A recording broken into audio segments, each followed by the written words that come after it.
नमस्कार, बहुत स्वागत है आपका। आप देख रहे हैं 2023 का महासंग्राम। मैं हूं आपके साथ ऋतु ज्ञानवानी। छत्तीसगढ़ विधानसभा चुनाव में होने वाले पहले चरण के मतदान की उलटी गिनती शुरू हो चुकी है। कल मंगलवार को 20 सीटों पर वोट डाले जाएंगे।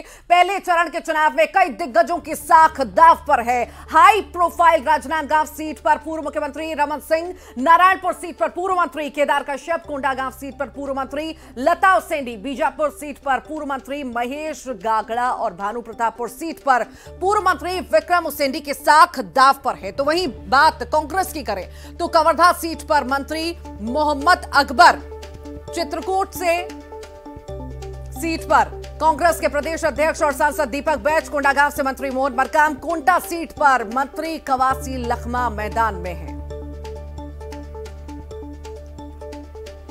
तो मतदान की उल्टी गिनती शुरू हो चुकी है। बस्तर की 12 सीटों पर वोट डाले जाएंगे। बता दें 20 सीटों पर अब चुनाव होने जा रहा है। अब उल्टी गिनती शुरू हो चुकी है, कुछ समय बाकी है और वोटिंग शुरू हो जाएगी। कल सुबह से वोटिंग की शुरुआत हो जाएगी, कुछ घंटे और बाकी हैं और सभी तैयारियां चुनाव आयोग द्वारा कर ली गई हैं। चप्पे चप्पे पर सुरक्षा बलों की तैनाती भी है, क्योंकि नक्सलियों की भी सक्रियता बहुत ज्यादा इस दौरान रहती है। इसी वजह से सुरक्षा बलों की भी सक्रियता पूरी तरह से नजर आ रही है। पूरी तैयारियां हो चुकी हैं और अब जो है बस इंतजार कल सुबह तक का करना होगा। वोटिंग शुरू होगी और इस 20 सीटों पर जो वोट डाले जाएंगे इस पे दिग्गजों की साख की भी बात है। नजरें सबकी रहेंगी। इन 20 सीटों में से कई ऐसी सीटें हैं जिन पर निगाहें सब लगा बैठे हैं, क्योंकि इसमें मंत्री भी, जो अभी मौजूदा मंत्री हैं उनकी सीटें भी शामिल हैं, पूर्व मुख्यमंत्री की भी सीट शामिल है। तो दिग्गजों की साख जो है दांव पर है। कल का दिन बहुत ज्यादा अहम होने जा रहा है। कल की वोटिंग बहुत ज्यादा अहम है। हालांकि देखने वाली बात होगी कि कौन सत्ता पर काबिज होगा, पर अभी तो वोटिंग होनी है।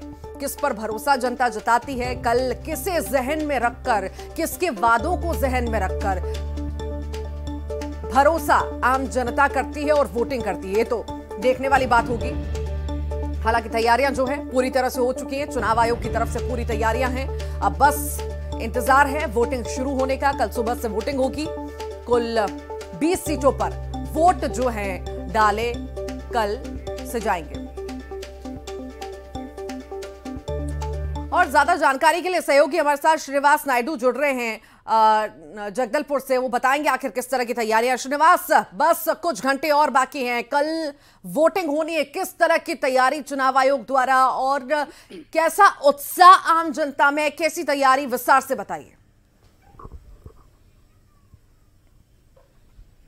जी बिल्कुल, कल लोकतंत्र के महापर्व को लेकर प्रशासन ने पूरी तरह से तैयारी कर ली है। जो मतदान केंद्र हैं जिले के 3 विधानसभा में सभी मतदान के दलों को रवानगी कर दी गई है। 781 मतदान केंद्र है, जिसमें जो जिले के 3 विधानसभा उसमें 6,24,000 से अधिक जो मतदाता हैं कल जो अपने भावी विधायक को चुनेंगे। सुबह 7-8 बजे से जो मतदान की प्रक्रिया शुरू हो जाएगी। चित्रकूट विधानसभा काफी हाई प्रोफाइल सीट माना जा रहा है, क्योंकि यहां से खुद दीपक बैज पीसीसी अध्यक्ष चुनाव मैदान में है, तो उनके सामने एक नया चेहरा विनायक गोयल मैदान में उतरे हैं। जगदलपुर की भी बात करूं, जगदलपुर भी काफी अहम सीट है। यहाँ के जो मतदाता है काफी जागरूक है, शहरी क्षेत्र है, सामान्य सीट है। इसको लेकर भी यहाँ के जो जागरूक मतदाता है उत्साह को लेकर कल तैयारी कर ली है और कल सुबह होते ही मतदान केंद्रों में पहुंचेंगे मतदान करने। बस्तर में भी काफी अच्छा माहौल देखा गया। वहां के जो आदिवासी वोटर है ये भी अपने भावी विधायक को चुनने कल मतदान केंद्र में पहुंचेंगे। प्रशासन ने काफी अपील भी की थी कि इस महापर्व में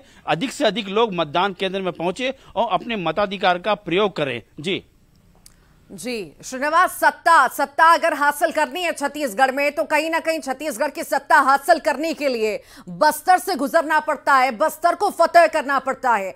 आखिर किस तरह लग रहा है माहौल आपको? लोगों का क्या कहना है? लोग कैसी दिलचस्प होकर बता रहे हैं या समझ रहे हैं? किस तरह से इस बार के चुनाव को देख रहे हैं?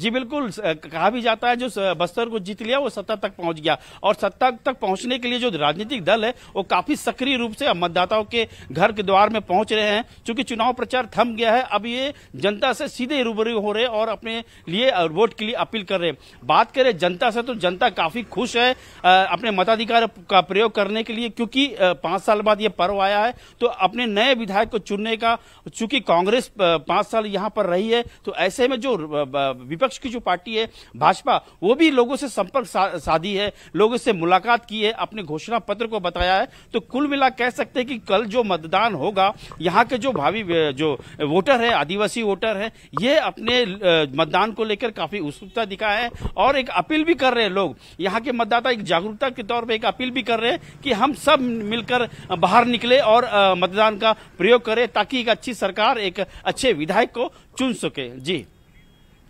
ठीक ठीक ठीक ठीक, बने रहिए आप लगातार हमारे साथ। मनीष मिश्रा कवर्धा से हमारे साथ लाइव जुड़ गए हैं। मनीष, कवर्धा की हम बात करें तो हॉट सीट, कवर्धा की हम बात करें तो हॉट सीट है ये कवर्धा। मंत्री, जो मौजूदा मंत्री हैं वो इस बार मैदान में है, साथ ही साथ बीजेपी की तरफ से भी दिग्गज मैदान में। कैसा समीकरण बनता नजर आ रहा है? हाँ बिल्कुल, तो जिस तरह से दिग्गजों के बीच ये चुनाव होना है, जिसमें कांग्रेस के वरिष्ठ नेता हैं, मंत्री रहे हैं, पूर्व में भी वो मंत्री रहे हैं, जो कि सरकार में साल 2000 से 2003 के बीच में खाद्य नागरिक आपूर्ति राज्य मंत्री रहे हैं, वो लगातार कवर्धा जिले में सक्रिय होकर चुनाव लड़ रहे हैं। ये करीब 30 साल से कवर्धा जिले में अलग अलग विधानसभा से चुनाव लड़ रहे हैं। पहले वीरेंद्रनगर विधानसभा से विधायक हुआ करते थे, उसके बाद एक पंचवर्षीय पंडरिया विधानसभा से लड़े थे और लगातार दो पंचवर्षीय हो गए उनको कवर्धा विधानसभा से चुनाव लड़ते। तो पिछला चुनाव उन्होंने भारी अंतर से जीता था, तो उस रिकॉर्ड को बनाए रखना उनके लिए बड़ी चुनौती है। इसके अलावा आज आप भाजपा की अगर हम बात करें तो भाजपा से विजय शर्मा को मौका मिला है, वो भाजपा के प्रदेश अध्यक्ष रहे हैं और युवा चेहरे हैं, युवाओं में काफी उनकी लोकप्रियता है, तो इसे लेकर भाजपा ने उनको मैदान पर उतारा। तो दोनों के बीच जो है कड़ा मुकाबला देखने को मिल रहा है। अब तक के जो चुनाव प्रचार हुए हैं उसमें दोनों ही पार्टियों ने ताकत झोंकी, भाजपा और कांग्रेस दोनों के स्टार प्रचारकों ने भी अपना दमखम दिखाया है, लगातार उनकी बड़ी सभाएं हुई हैं। तो एक तरह से कह सकते हैं कि मोहम्मद अकबर जो वरिष्ठ मंत्री हैं, वरिष्ठ नेता हैं, वो चुनाव मैदान में है, उनकी उसमें काफी सक्रियता भी रही है, लगातार उनके दौरे रहे हैं, उनके नेताओं के दौरे रहे हैं। तो दोनों पार्टियों ने पूरी तरह इस चुनाव में झोंकी और कल इसमें जो मतदान होना है सुबह 8 बजे से शाम 5 बजे तक ये मतदान की पूरी प्रक्रिया होगी। उसके बाद जो 3 दिसंबर को मतगणना होगी, तब तक इंतजार रहेगा कि किसके पाले में जो है जीत का चेहरा बढ़ता है। तब तक यही कह सकते हैं कि जो पार्टी है, उम्मीदवार हैं, वो कल के लेकर पूरी तैयारी उनकी है कि ज्यादा से ज्यादा मतदान हो और अपने पक्ष में लोगों को करने का प्रयास जो है उनके द्वारा किया गया है। ऋतु ठीक, लगातार आप बने रहिए। विवेक श्रीवास्तव भी हमारे साथ कोंडा गांव से जुड़े हुए हैं। विवेक, यहां पर किस तरह का समीकरण बनता हुआ? ठीक, विवेक के पास जाएंगे। खेम नारायण लगातार हमारे साथ कांकेर से जुड़े हुए हैं। खेम नारायण, कांकेर का भी कहीं ना कहीं दिलचस्प है पूरा सिनेरियो देखना। आखिर वहां पर किस तरह की तैयारी है, कैसा माहौल आप देख रहे हैं, लोगों के मन में क्या है, मुद्दे क्या हैं, बताइए विस्तार से। जी ऋतु, मैं आपको बता दूं कि कांकेर जिले में 3 विधानसभा हैं, कांकेर, भानुप्रतापपुर और अंतागढ़ विधानसभा। अंतागढ़ विधानसभा जो है काफी दिलचस्प हो चुका है, क्योंकि वहां पर वर्तमान जो विधायक अनूप नाग है वो बागी प्रत्याशी के रूप में चुनाव लड़ रहे हैं। तो वहीं जो है भाजपा के कदावर नेता विक्रम उसेंडी, जो कि पूर्व में भाजपा सरकार में वन मंत्री रहे हुए हैं, और जो है मंगतू पवार जो कि पूर्व विधायक है, ये 3 जो दिग्गज नेता जो है वहां से चुनाव लड़ रहे हैं। तो कांग्रेस ने इस बार वहां पर एक नए चेहरे को दांव पर लगाया है। हालांकि उस नए चेहरे को जो है प्रत्याशी बनाने का कारण जो रहा कांग्रेस का, कि वो प्रत्याशी क्षेत्रवाद की मांग को लेकर वहां पर बनाया गया, लेकिन जो है 3 दिग्गज जो वहां पर जो हैं अंतागढ़ सीट में, वो तीनों कहीं ना कहीं जनता से लगातार जुड़े हुए रहे हैं, सक्रिय रहे हैं। तो अंतागढ़ का चुनाव किसके पाले में जाएगा ये कहना भी वो होगा, लेकिन जो है जिस प्रकार से तीनों दिग्गज अपना वहां पर अनुभव और अपना परफॉर्मेंस दिखा रहे हैं, उससे यही लगता है कि अंतागढ़ का चुनाव जो है काफी दिलचस्प रहेगा। वहीं भानुप्रतापपुर विधानसभा की बात करें तो भानुप्रतापपुर प्रतापपुर विधानसभा में भानु प्रतापपुर को जिला बनाने की काफी लंबे अरसे से मांग रही है और वहां पर जो कांग्रेस प्रत्याशी हैं सावित्री मंडावी, वो अभी वर्तमान में विधायक भी हैं और उनके जो स्वर्गीय पति हैं मनोज मंडावी, वो 3 बार के वहां पर विधायक रहे हैं। जी ठीक ठीक ठीक ठीक, आप सभी का बहुत बहुत शुक्रिया जानकारी को साझा करने के लिए।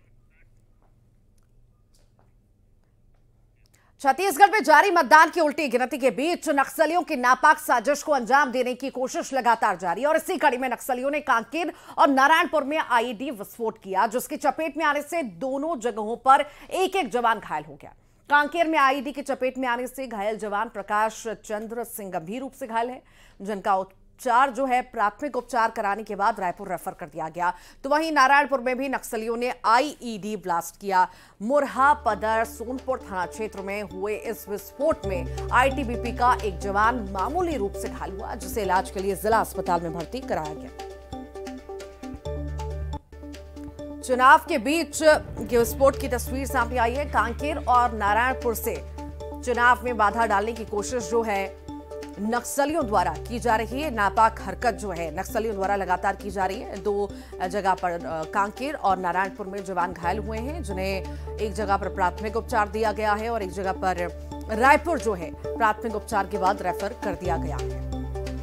नक्सलियों की ये नापाक साजिश देखने को मिली है। चुनाव के बीच ये साजिश नक्सलियों द्वारा की गई है।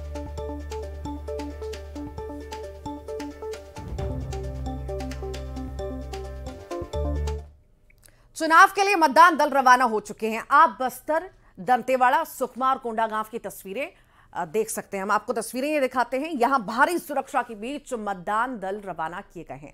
नक्सल इलाकों में वोटिंग के लिए सुरक्षा के पुख्ता इंतजाम भी किए गए हैं। यहां हेलीकॉप्टर से मतदान दलों को रवाना किया गया है। ये 4 तस्वीरें हम आपको दिखा रहे हैं कि किस तरह की तैयारी मतदान को लेकर के की गई है। कल सुबह से मतदान की प्रक्रिया शुरू हो जाएगी, उससे पहले तैयारियां जोरों पर हैं और अलग अलग जगह की ये 4 तस्वीरें हम आपको दिखा रहे हैं कि आखिर किस तरह से तैयारियां की गई हैं। बस्तर, दंतेवाड़ा, कोंडागांव, सुकमा, ये 4 तस्वीरें आपके सामने।